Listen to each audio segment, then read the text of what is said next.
How are you? Hello, YouTube. Hello, Facebook, and hello, Instagram. We are doing a huge live stream lesson right here, right now. For some of you, it might have been a while. I used to do really regular live streams, and at the moment, I haven't been doing that because there's just been so much going on. But I'm here with you today, and lots of you responded to my request yesterday to give me problematic words, problematic phrases, and difficult sounds. So I'm going to be working through some of these with you today. Now, there are lots and lots of you. So if I don't respond to your comment, it's nothing personal. It's not that I'm ignoring you. It's just that there are so many of you chatting to me and I'm not going to see everything. Okay. So do say hello. Tell me where in the world you're watching from. And let me know if you have any particular struggles. And if I happen to see your message, then I will respond to you, of course. So hello in Brazil.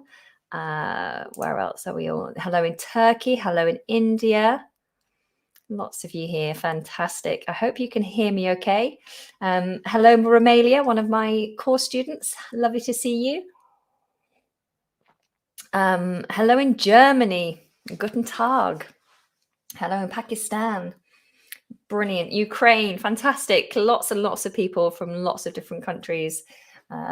Wonderful. Indonesia, Nepal, Arabia. Amazing. Wiltshire. Amazing. Myanmar. Hi. Spain. Iran. Brilliant. Okay, so let me get started. So let me see. What have people been asking for help with? Right. I will start by saying that the variation of English that I teach, that I speak, is a modern RP British accent. So as you know, most of you, I'm from the UK, so I naturally have a British accent. And my version of British English, because there are many variations of British accents, my variation is a modern RP. And occasionally, when I'm tired, a hint of Northern English in there as well. But that's the English that I teach. It's also the variation of English that you'll find in the dictionaries that's taught as the standard version, because there are there's no regional, it doesn't belong to a region. RP doesn't belong to a region. It's just the basic version of English, British English. And then from there, if you wanted to learn a regional accent, then you have a basis to work from to then learn a different accent. Perhaps you're an actor or you just like different accents and want to learn them all. Fantastic. So the first one I can see here is the word suggestion. Suggestion. It's a funny looking word, isn't it? So we have a schwa in the position of the first vowel. So we don't say so or su, it's just s. S. A schwa sound is the most common sound in the English language, and it's just relaxed if you were doing a longer version of the schwa, it would sound like you're confused. So shorten that sound. Suggestion. Lots of my students struggle with this j sound as well. J, like a J. J, like jam or just or Juliet, if you like Shakespeare. J, suggestion. Suggestion. Now you hear you've got that j twice in the word as well, haven't you? Suggestion, suggestion, suggestion. Hope that helps. Next, we have the word weird. Weird. If someone is a little bit odd, not typical, not normal, a bit odd, they behave in a way or look different to how people usually behave or look or dress. When I was younger, people used to say I would dress in a weird way because I'd choose clothes that were not typical. I was a bit, what's the word? I was a bit of a gypsy. I liked to wear gypsy style clothing and like a hippie. And I'd have these long flowing dresses and or just wear like tie dye, which is like a mixture of colors all mixed in. Yeah. So I had a weird dress sense, according to my friends. I thought it was fine, but everyone said I was weird. So weird, weird, weird. Just think about a long E sound. We, like we, you and I.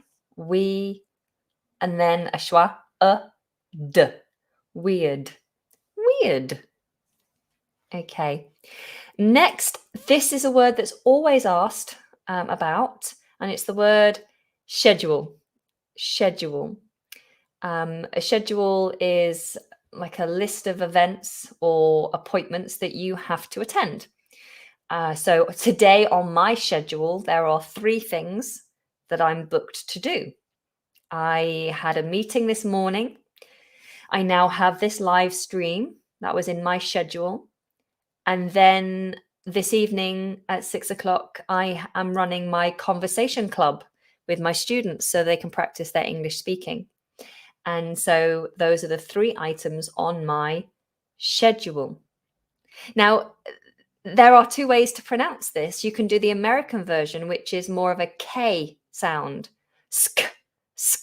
Schedule, schedule. And this is where I think the confusion comes in. People say, is it schedule or is it schedule? To be honest, it doesn't matter. Choose whichever, because both are used regularly in the UK. And even if you said schedule to someone who never says schedule but schedule, they know what you mean, and that's all that matters. You're not going to be misunderstood if you choose to say schedule or schedule. If you want to try and remember the purely British English version of the word schedule, I recommend ignoring the letter C. So just look at S and H together, schedule, and that will help. Okay, fantastic. Okay, well, it actually brings me on to a question that I received about the letter C. One student said that they found the letter C really confusing because C is sometimes pronounced as a K sound and sometimes pronounced as a S sound. So how do you know when to use which sound when you see the letter C in a word? There is a rule, and I will tell you the rule, although I must say that almost every rule in our language has exceptions. So I'll tell you the rule so you understand. But more than anything, practice and immersion in a language is what's going to help you to learn all these variations. So don't try not to worry yourself with rules when you're actually speaking, because it will mess with your fluency. But the rule is C is pronounced as an S if it's followed by the letters E or I or Y. In fact, I should probably write this on the screen so you can see it. I won't be able to do it for Instagram, but I can do it for those of you joining me on Facebook or YouTube. So hang on, I'll just, how can I do it? Here. So this is the rule. If it is followed by letters E, I, or Y. Okay, here we go. So C is pronounced as S if it's followed by an E, by an I, or by a Y. Okay, here's an example. The word city. City. London is our capital city. It obviously is spelt with a C, but we pronounce it as an S. City. City. And Ahmed's just come up with a couple of additional words which are helpful. Thank you, Ahmed. Cycle, city, center. So here, the C is followed by an E or an I or a Y. So it's a sound. Also in the word percent, C in the word percent, like 100%, C is followed by an E, and therefore it's an S sound, percent.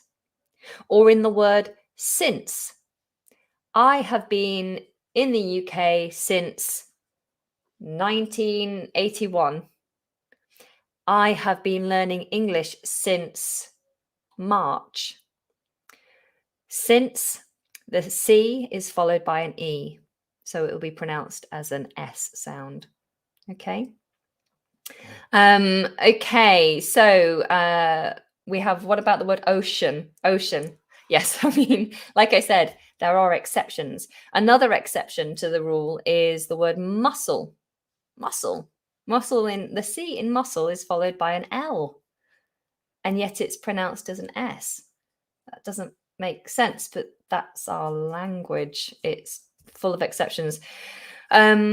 So when a C, generally, not in all cases, but when a C is followed by any other letter, generally, it's pronounced as a K. For example, create, call, cough, frantic.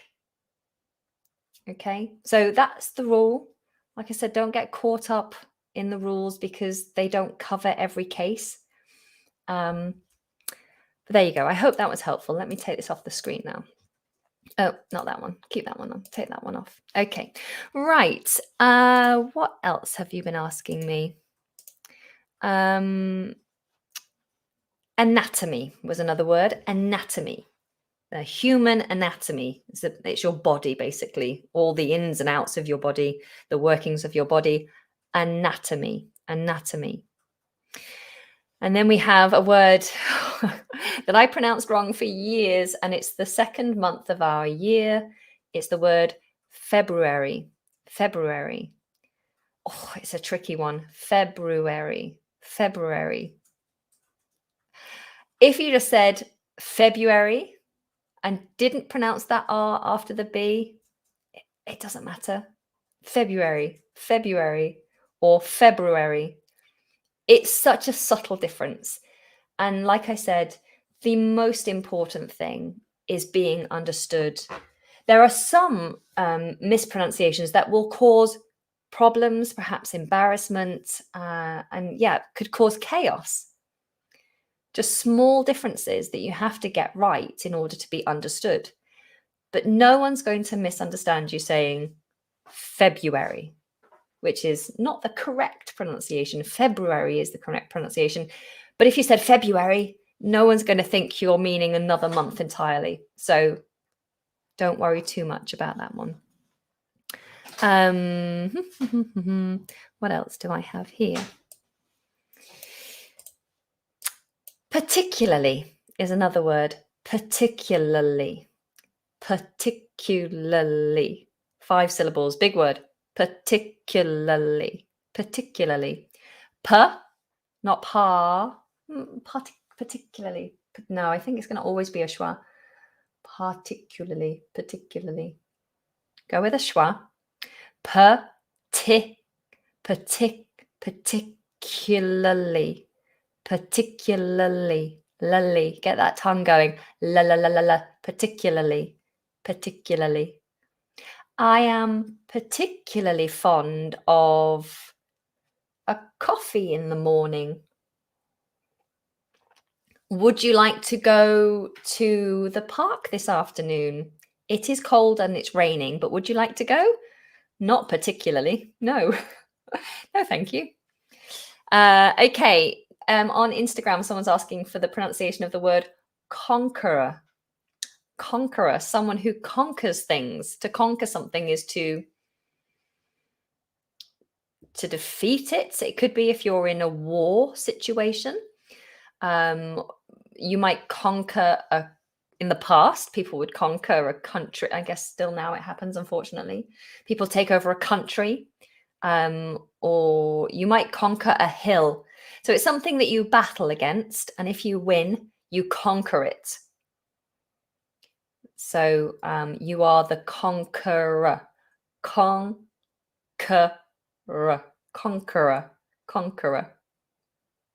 Someone's asked for the pronunciation of the word Status.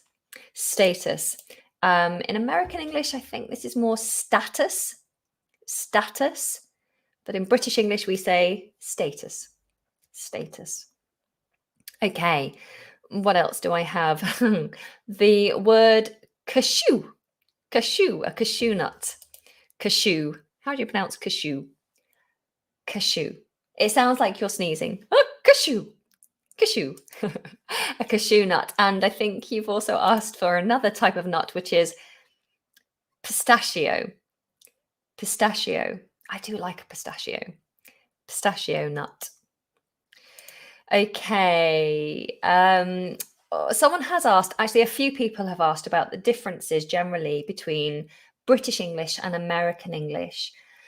I've done lots of videos on differences, and there are many other videos by other brilliant teachers on YouTube about the many differences. But don't be under the assumption that if you learn American English, you can't communicate with British English or Australian English people, or Canadian English or African English or any version of English. If you learn American English, everyone will understand you. If you learn British English, pretty much everyone will understand you. Every variation of English, I mean, will understand you. English is an international language, and there are variations. There are differences between American and British. There are some spelling differences. They are minor. There are some pronunciation differences, like status and status, schedule, schedule. There are a few grammatical differences, but again, this is negligible. They're subtle differences. There are some phrases and idioms and slang that are particular to America, and there are some that are particular to the UK. In the UK, there are idioms and phrases that are particular to even small regions of the UK. So I would always say, if you're generally learning English, it doesn't matter what version you're learning or who you're learning from. It might be a non-native teacher. It might be a Native American teacher, a Native British teacher. It doesn't matter. It's all English. What matters is you find a teacher that you connect with, that you enjoy learning from, someone who will motivate you to continue learning. That is the only important thing. No teacher is perfect. There are lots of native teachers, including myself, who are not perfect. There are lots of non-native teachers who are wonderful, but not perfect. No one is perfect. So you have to find a teacher that motivates you to learn. Then, if in the future at some point you need to use English in a work setting, or you're moving to an area which is predominantly English speaking, then it might be worth you learning some vocabulary, grammar, spelling that's particular to that area so that you can communicate easily in that area. But otherwise, it doesn't matter. English is English. Okay? What matters is you feel motivated. Okay, so let me have a look. Friend. Friend is one of the pronunciation requests. Friend. If you take away the R, it becomes fiend. Fiend. A friend. Friend. Friend. I've also been asked about pharmacist. Pharmacist. A lot of words, in fact, all words that begin with PH is pronounced with an F. Pharmacy, pharmacist, pharmaceutical. I'm trying to think of any PH words. Help me. Can anyone think of a PH word? Maybe? Right, okay. I'm going to wait for a minute and you guys are going to give me some PH words. That's your task. And we'll find out if they're all pronounced with an F. Maybe they're not. No. Yes. Well, photo, phone. Thank you, Ray. Phonetic. Yeah. Photo. pharmacy, photography, physics. Yeah, all Fs, aren't they? Okay, fantastic. Physician. Okay, physical. Let's get physical, physical. All right, could you pronounce the word garage? Garage. I say garage. I think in America they say garage, garage. They pull out that second vowel, garage, garage, garage, garage, garage. I'm not sure I've ever met anyone in the UK that says garage, but I wouldn't be surprised if I did, because some people, if they have a really posh accent, do make that change to the vowel, the short vowels. Sometimes they make them longer. Like I say pasta, pasta, but some people say pasta if they're very posh. Oh, bing bong, someone's at the door. Someone is at the front door. I'm not getting that. I'll stay with you guys.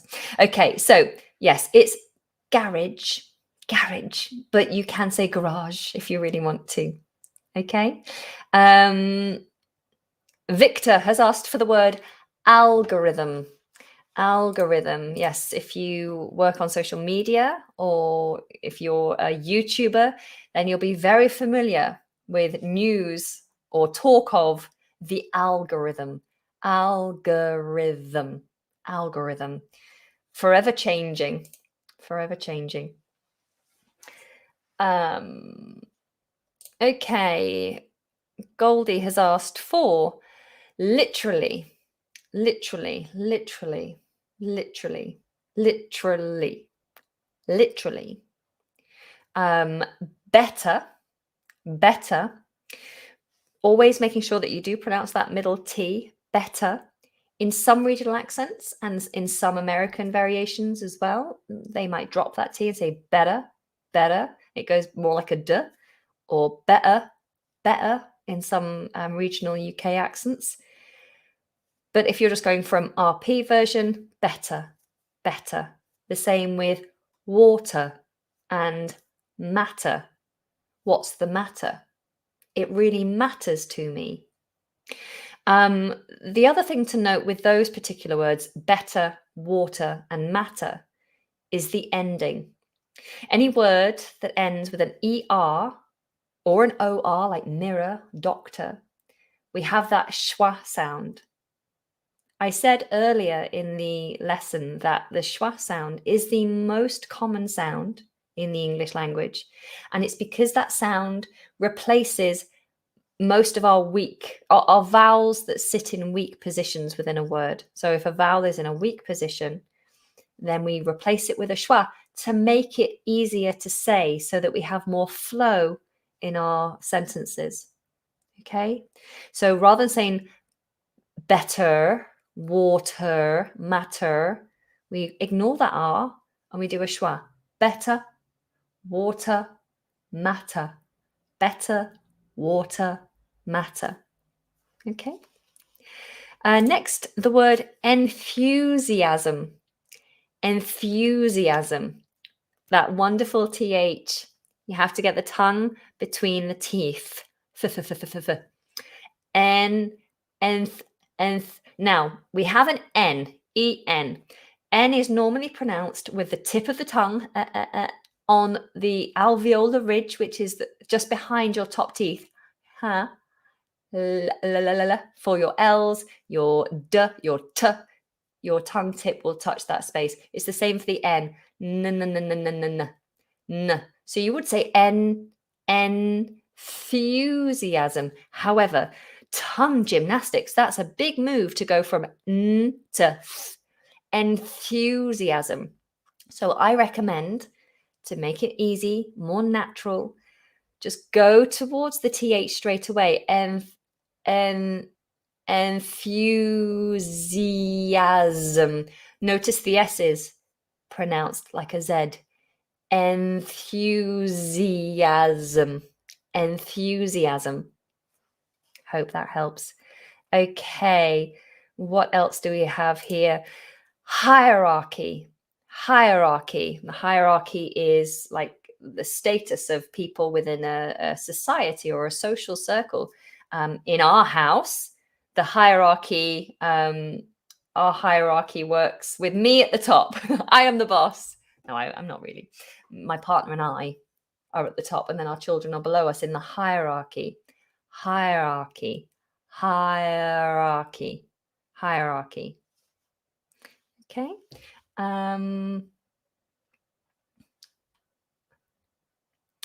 Romalia, that's a good question. Occur, don't use an E. So the word occur, spelled O-C-C-U-R. If something occurs, then it happens or it appears. Occur.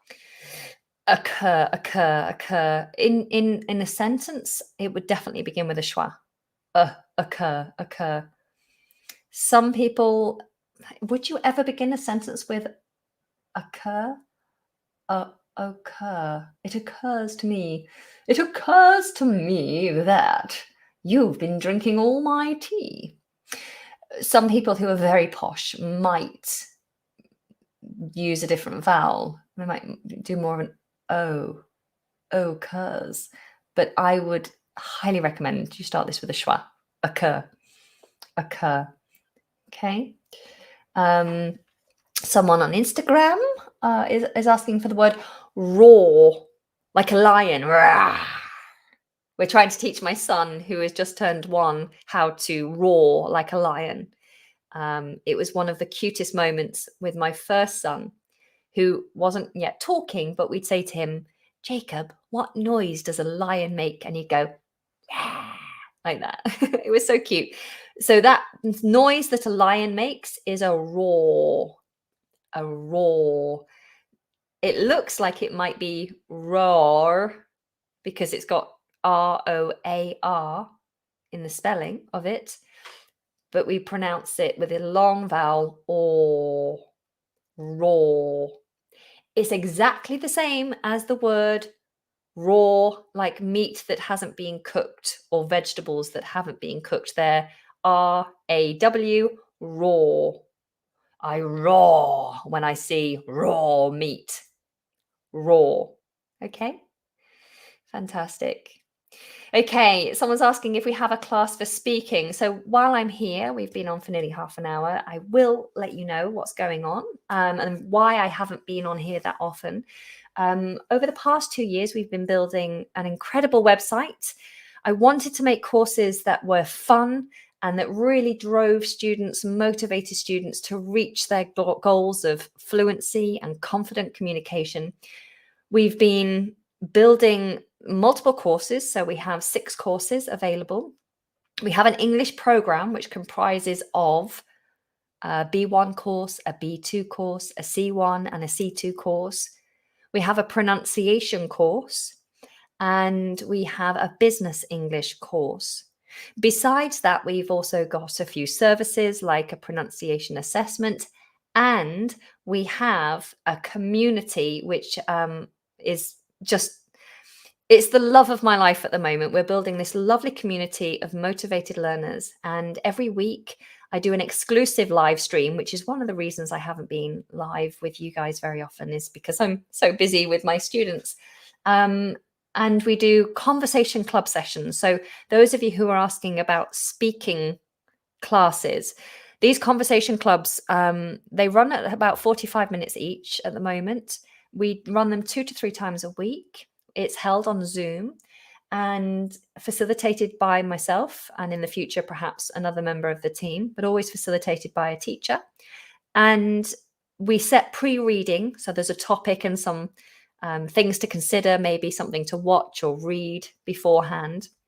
And then you come to the session, we introduce it, we talk about it, and then I put you into smaller groups. So you have a chance to really practice your conversation skills, talk about the topic, really get used to using some new vocabulary, and then we come back together and discuss it further. And it's a lot of fun. I'm really enjoying these sessions at the moment, and you can join that community and that club for just $9.99 a month. So in a month, if you can attend all sessions, then you could potentially be doing 4, 6, 8 to 12, 8 to 13, give or take, classes a month, as well as 4 live streams. And there's also a drop-in Zoom call with me that lasts for about an hour and a half, where you can ask me anything. And it's a Zoom call, so we converse face to face. So yeah, you can join. It's incredibly cheap. It won't stay that cheap for long. In the new year, the prices will go up. At the moment, it's the introductory offer. But if you'd like to join our community, if you are motivated and you really love English, then you have a place in our community. So do check that out. The place to go for this is the English Like a Native website, which is on the screen for YouTube and Facebook. But Instagram, it's englishlikeanative.co.uk. And if you're interested in one of our courses, there is a huge 40% off at the moment because it's Black Friday week. This offer is going to last until Monday.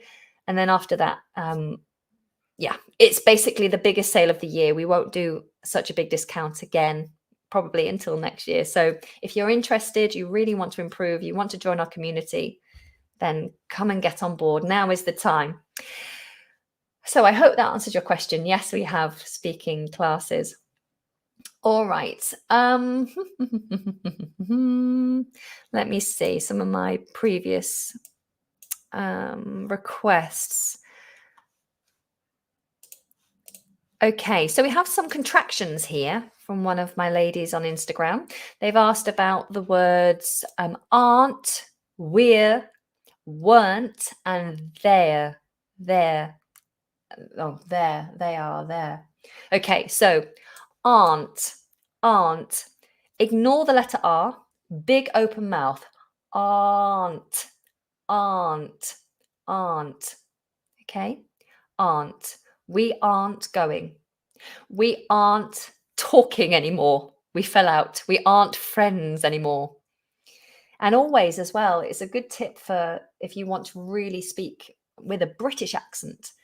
I'd always suggest really opening up the word are, like we are. Yes, we are. Always opening that right up. Are. We are visiting Scotland today. We are planning to attend a show this evening. We are hoping to see you later. So if you really open that up and ignore the letter R, then you'll really sound British. That's a really British sound. R. Are you? Are you enjoying yourself? Are you finding this useful? Okay. Can you talk a little quicker? No, I can't. Some people think that I slow right down when I teach, but I don't. I enunciate a little more when I'm speaking, but the rate at which I speak is my natural rate of speaking. One of my biggest lessons that I try to instill on my students is not to speak fast. When I was teaching one-on-one to my students, I'd always tell them, slow down. And these are natives as well as non-natives. You don't need to speak fast. Naturally English as a language is slower than some other common world languages. Like Spanish, for example, is a very fast language. We speak naturally slower anyway. But on top of that, if you want to be a confident communicator, if you want people to really hear your message and, feel confident in you and what you're saying, you need to slow down. Look at Barack Obama. I think he's a wonderful speaker. He does take really big pauses, so maybe don't pause as long as he does, but watch how he talks. There's something about the way he speaks that makes you just trust him, believe him, and think he knows what he's talking about. And it's the rate at which he speaks. He speaks nice and slowly, clearly. Make sure that you've understood every point. Okay? So slow down. Don't speak fast. There's no need. Be confident in what you're saying. Take your time to get your message across. Okay? All right. So we had the word aren't, contraction, aren't. We aren't doing it. And then there's the word we're, like we are. We're. Now, there are two ways to say this. We're. It's got the diphthong ear in it, like your ear. And if you're going to use the diphthong ear, then you have to make the movement ear. We're pulling our ears. Okay?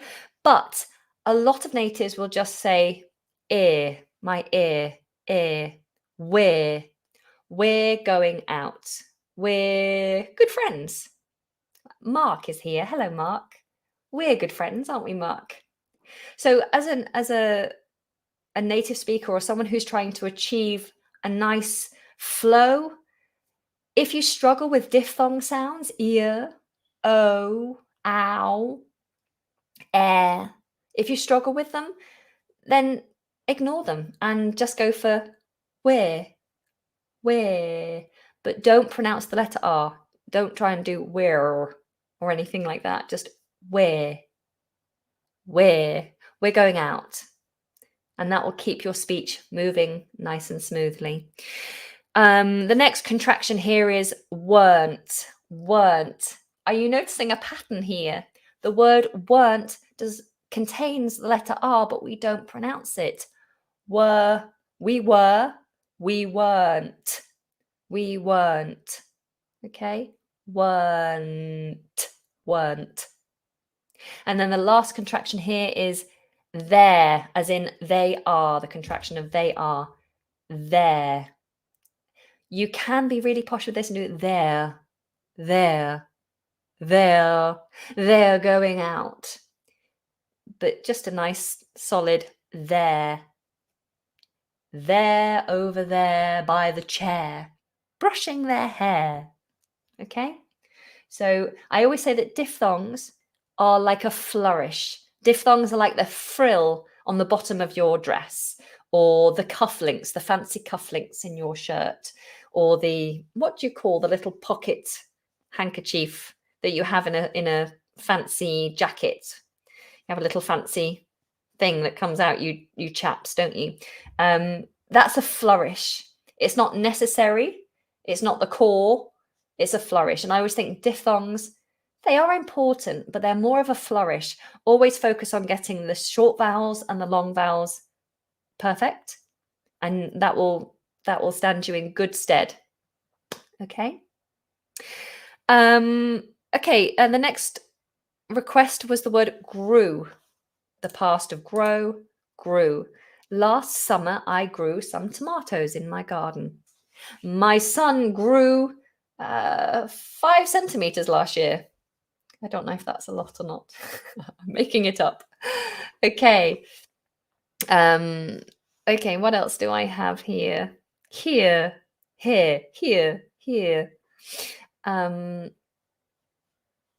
All right, so here I've got a request for the pronunciation of the word ado.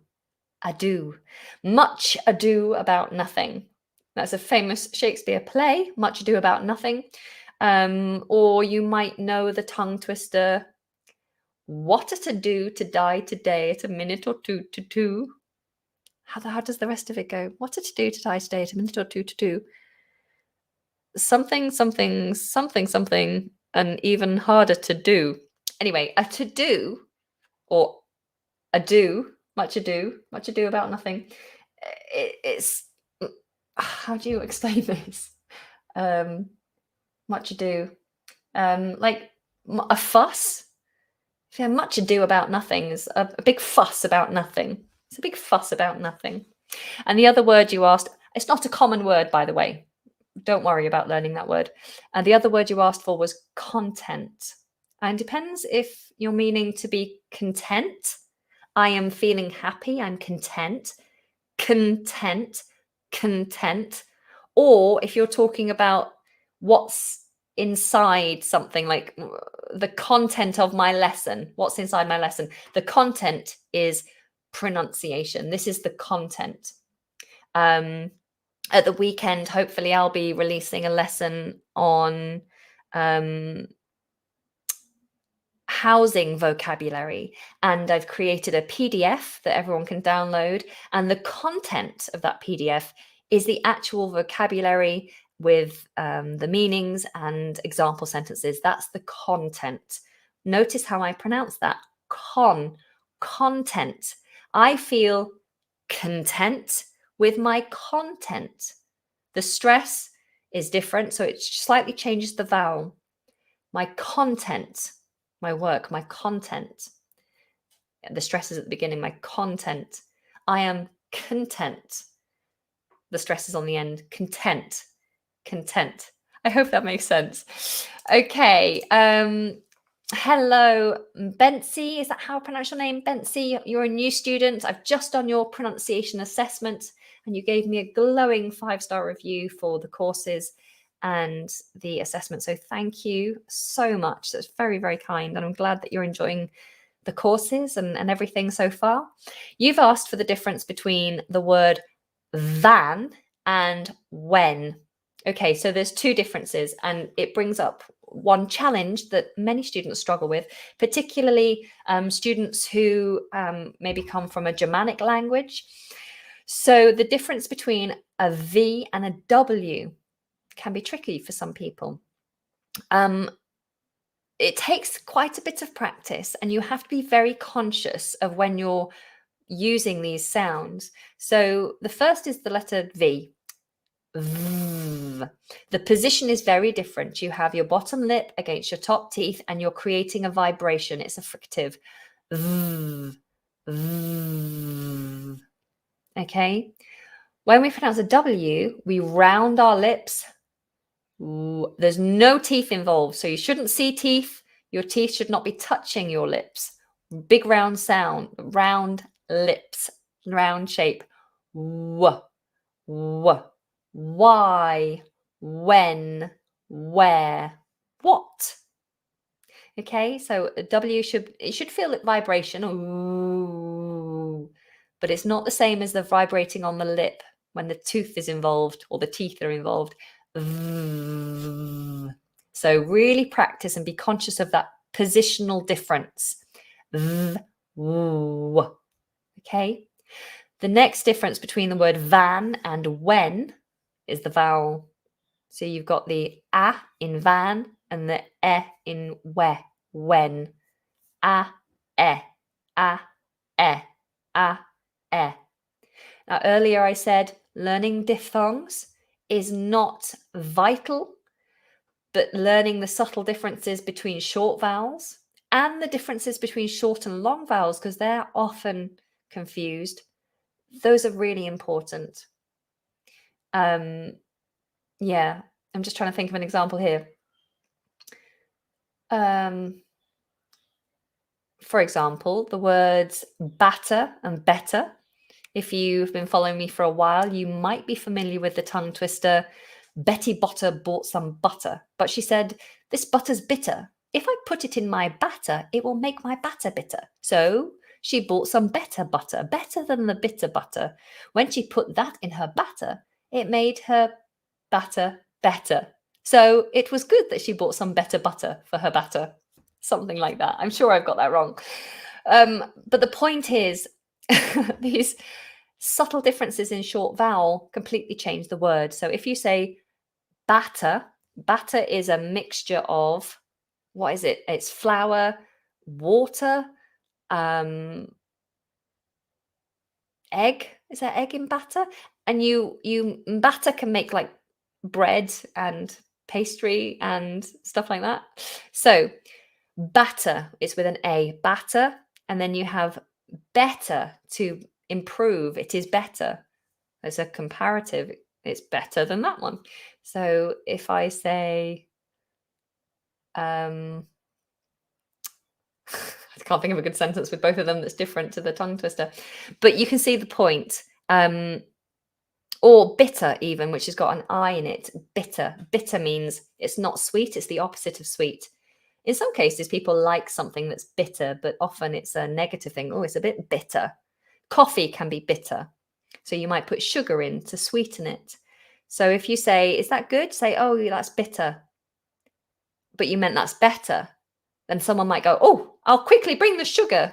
No, I meant that's better. It's better than it was before. Thank you. No more sugar. No more sugar. Okay, right. So,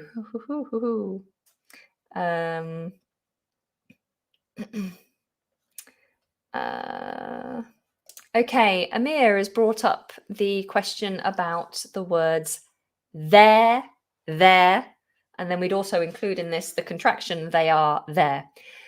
These all sound the same, so don't worry about changing the pronunciation. You have to get which version from the context. So it's over there, the position, there, where? On YouTube. There, where? In the kitchen. Or there as in the possessive, it's their coat, it's their turn. My children love their nanny. Okay, so the possessive. And then the contraction, they are there. There, there, there. They're there. Okay, hope that helps. Someone's asking for the difference, but I think maybe you mean in meaning, but the difference between hearing and listening. In pronunciation, hearing, listening. In meaning, to hear something, you can hear something that you don't intend to hear. If someone knocks on the window, I just heard something. What did you hear? I heard someone knock on the window or something knock on the window. So it's something that goes in your ear that you acknowledge, but it's unintentional.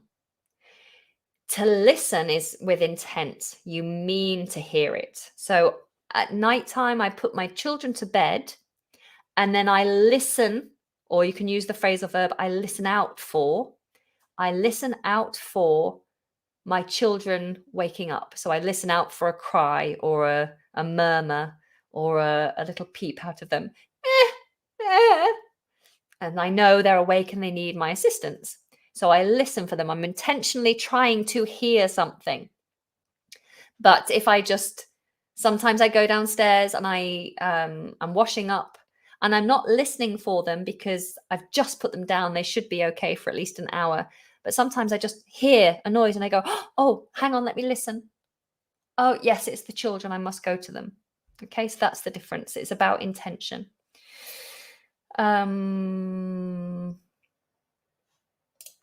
Okay, Syed says, hi, Anna. I've been trying to do a better job on my accent for years, and now I feel like I'm exaggerating a lot. What do you think I should do? I think, first of all, try to work out if you are exaggerating in a way that's unnatural. I exaggerate when I speak. If you listen to how I speak compared to, I don't know, my partner, who doesn't do a lot of public speaking, if you listen to me now, I'm exaggerating. I exaggerate my frictive sounds, my voiced frictives. Z, v. I often really exaggerate my vowels. I enjoy and lengthen my long vowels. I might make my plosive sounds, which is ones that explode, like p, t, k, more plosive. I exaggerate, but most of you tell me that you like the way I sound, that you don't say, oh, you sound weird, you sound unnatural, you're exaggerating the way you speak. No, I'm just speaking clearly. I'm enjoying communicating, and exaggeration of sounds is part of that. So first of all, ascertain, work out if you are actually exaggerating. Many people struggle to make a big change to their pronunciation because they feel self-conscious. And this is a huge battle. You have to break down that feeling of everyone's laughing at me. People will think I'm strange. First of all, who cares what other people think? This is about you and your progression. So don't worry about what other people think. And yeah, I mean, you just have to get rid of that block of worrying. You have to build a new habit, and that habit only comes with real exaggerated practice. What I would suggest, if you genuinely are feeling uncomfortable with your level of exaggeration, if that's the case, is to exaggerate in your actual practice. I don't know why I'm doing this. Your actual practice sessions, exaggerate. If you're a student on my courses, you'll do regular articulation exercises, regular tongue twisters, working those particular sounds and those combinations of sounds. It's important, if you're a student or if you're studying pronunciation, that you really over exaggerate in your practice, because only by doing very specific movements of the mouth, practicing your v and w sounds with real purpose, that way you're going to train the habits of your mouth, the shapes, the feelings. Then when you do that really exaggerated practice, once you move back into normal talking, more relaxed, free-flowing speech, you should start to move towards the right place.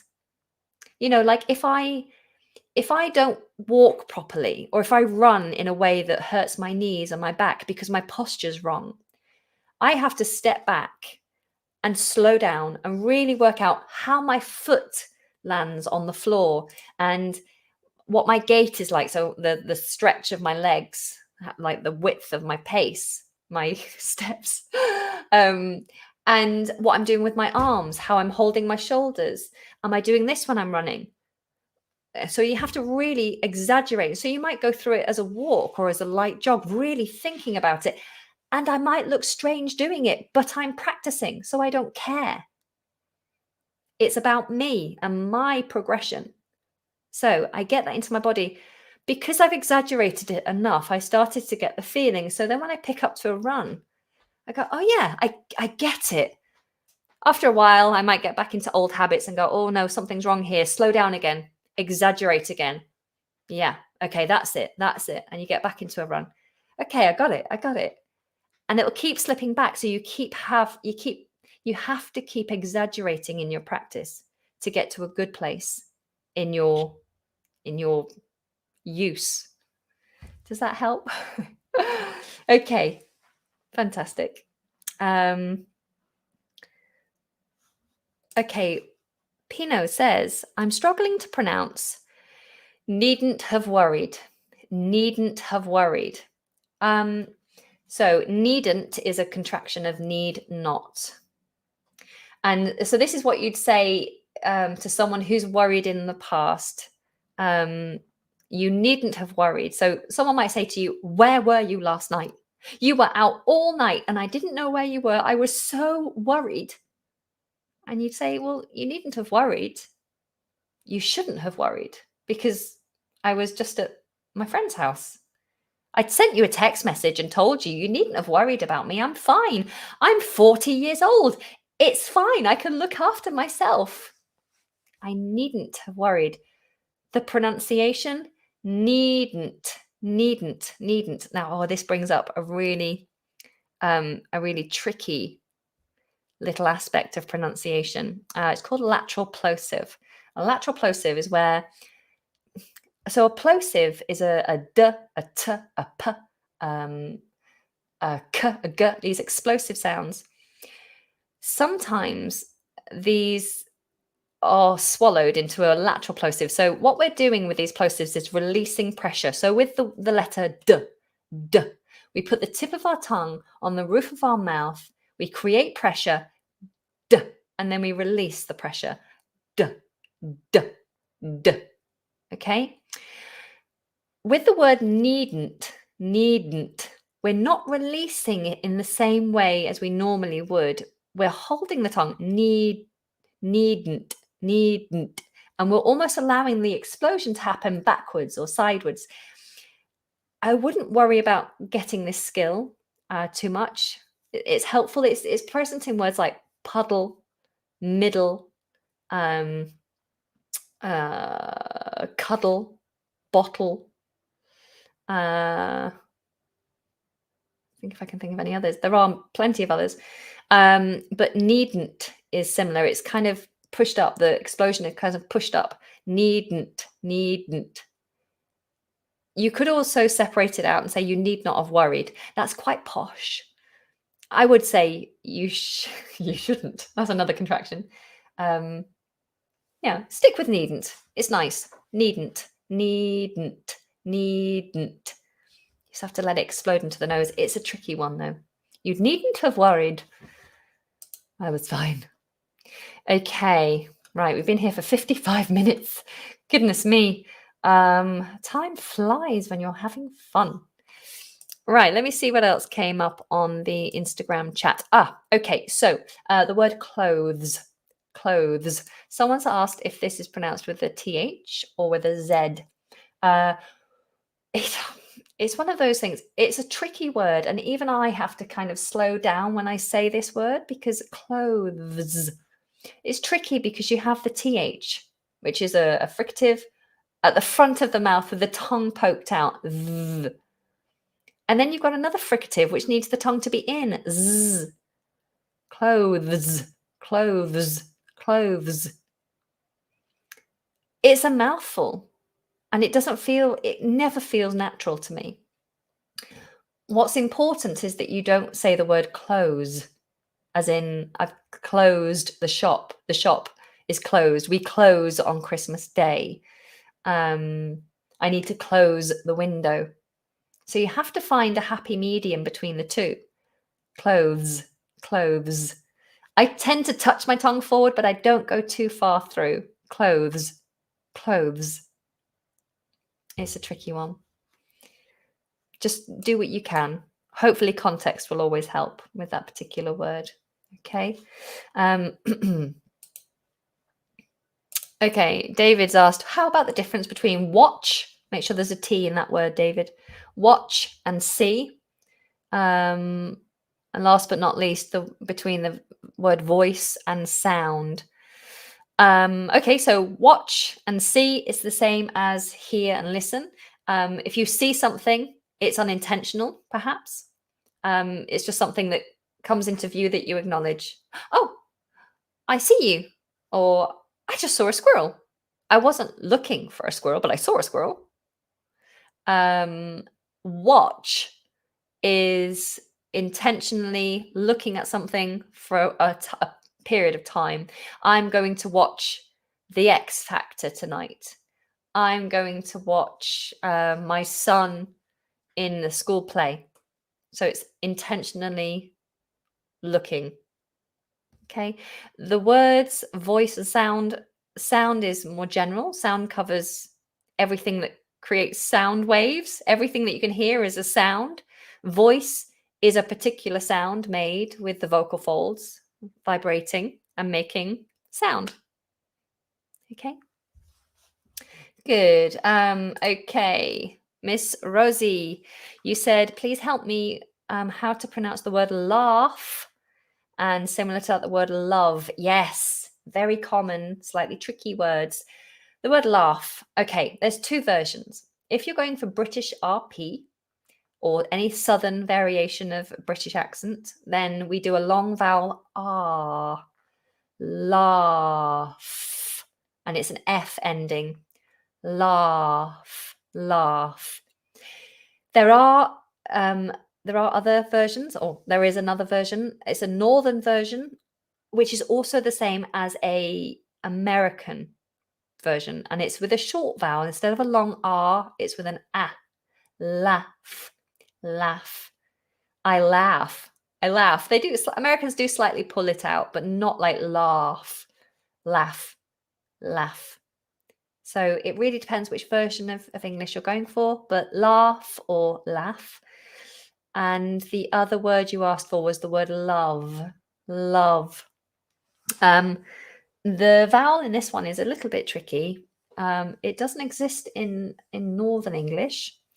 And it was one that I had to learn because I'm originally from the North. And this was a sound I didn't have growing up. I had to learn this one. It's the sound, like in the word up, above, glove, love,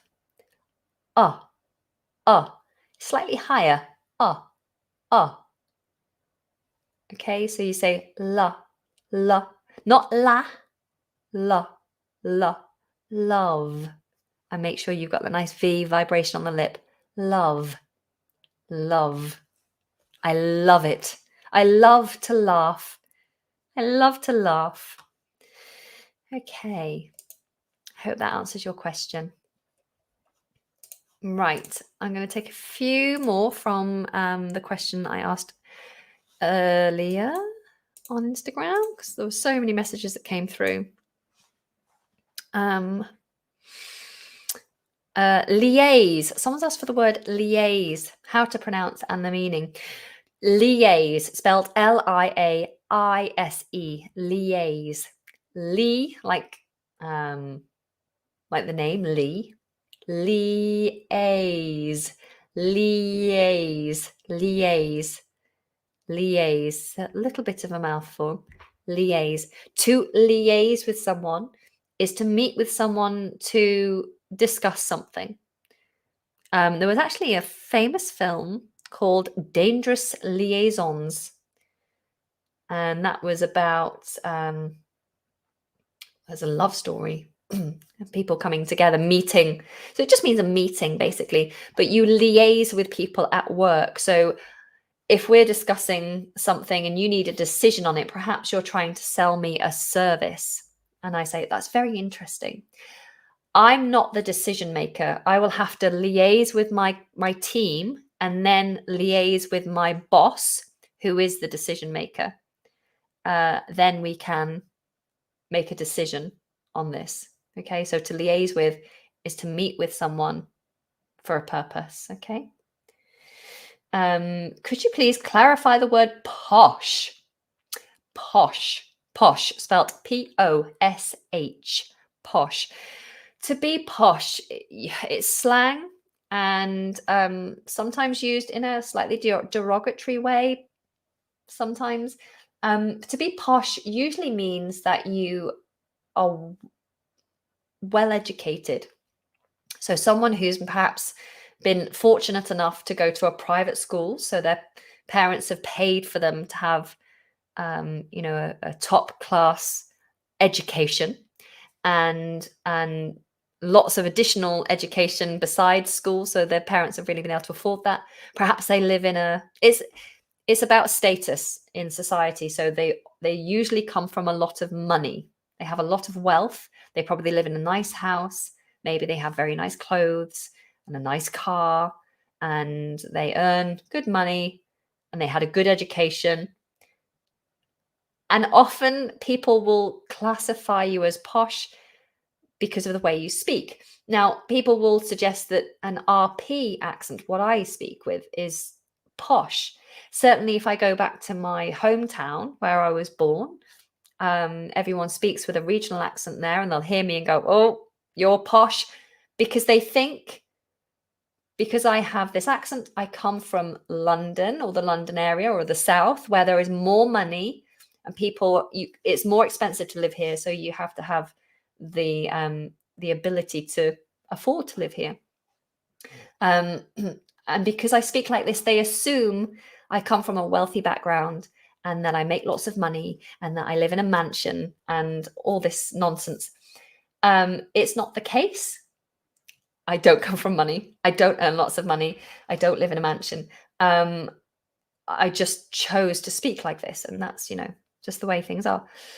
But yes, some people might say I'm posh, or that if you have an accent like this, you're posh. Or if you go to a restaurant that's very expensive and they have chandeliers and napkins nicely folded, and it's a bit fancy, you'd say it's a posh restaurant. If they design their food on the plate and make it look like a piece of art, then you'd say it's posh food. Yeah. So that's posh. I hope that's helped to explain the use of posh. Someone has asked for the difference between the word sew, S-E-W, which you do to stitch clothing together, you sew it, and the word sow, S-O-W, which is putting seeds into the ground and covering them with soil. You sow the seeds. You can metaphorically sow the seeds. You can put a thought into somebody's head and let that thought grow. You sow the seed. Okay, they are pronounced the same as the word S-O. So, moving on. So, hole in the ground, so, and so. All the same. So, diphthong, oh, so. Fantastic. Okay, I'm going to have to wrap up. I think an hour is enough. Thank you so much to everyone who's joined me here. I do apologize if I haven't had the opportunity to respond to your comments. Like I said, I'm running a stream across 4 different platforms here, so there's lots of comments coming into my eyes, into my face, and I'm running this on my own, so I probably haven't seen your comment, so don't get upset with me. If you do have any additional requests, then when the stream is finished, on YouTube, Facebook, you can put it in the comments and I'll try and include it in a future pronunciation clinic. If you're looking for more speaking practice, then we are doing a conversation club session tonight. If you come and join one of our courses or our conversation or our community, then you can join our session this evening. Don't forget, we have 40% off all of our courses for the next few days. The offer will end on Monday. So if you do want to get involved, don't miss out. All you have to do is go to englishlikeanative.co.uk and use the code ELAN40. That's ELAN 40. But that's also apparent on the website. You can't miss it when you go to the website. The prices that you see on the website don't show the sale price. So the prices that you see will be discounted at checkout. We'll take 40% off when you use the code. Otherwise, I hope you're all happy and well. And I hope you're continuing to feel motivated to learn English and to improve your confidence and communication skills. All right, I'm going to say goodbye. Thanks, guys. Don't forget to give this a like and share with anyone who might find it useful. Take care.